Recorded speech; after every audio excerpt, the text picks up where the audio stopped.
மாணவர்களே, இயேசு கிறிஸ்து நாமத்தினாலே உங்களை வாழ்த்தி இருக்கிறேன். நன்றாக இருக்கிறீர்களா? நன்றாக இருப்பீங்க நம்புகிறேன், விசுவாசிக்கிறேன். இயேசு நாமத்தினாலே உங்களையும் உங்கள் குடும்பங்களையும் ஆசீர்வதிக்கிறேன்.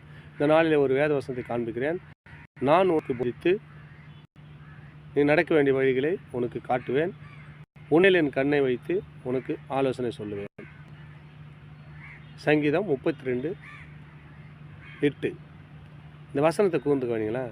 நான் உனக்கு போதித்து நீ நடக்க வேண்டிய வழிகளை உனக்கு காட்டுவேன். உண்மையில் என் கண்ணை வைத்து உனக்கு ஆலோசனை சொல்லுவேன். நம்ம தாய் தப்ப ஆலோசனை சொன்னால் நம்ம கேட்க மாட்டோம். ஃப்ரெண்ட்ஷிப் சொன்னாலும் ஆலோசனை கேட்க மாட்டோம். ஏசு சொன்னவா கேட்க போகிறோம். என்னங்க ஆண்டவர் பாரு எப்படி சொல்லுவார், உண்மையில் கண் வைத்து நீ என்ன செய்கிற தவறு செய்யறனா தாய் தப்ப கூட தெரியாது. ஆண்டவர் சொல்கிறார், என் கண்கள் பூமி எங்கே உலவி கொண்டிருக்காது, எனக்கு ஒன்றும் மறைக்கப்படாதுன்றாரு, நிர்வாணியாக இருக்குதுன்றார் ஆண்டவர். அப்போ நம்ம ரூமுக்குள்ளே செய்கிற தவறுகள் வெளி இடத்துல போய்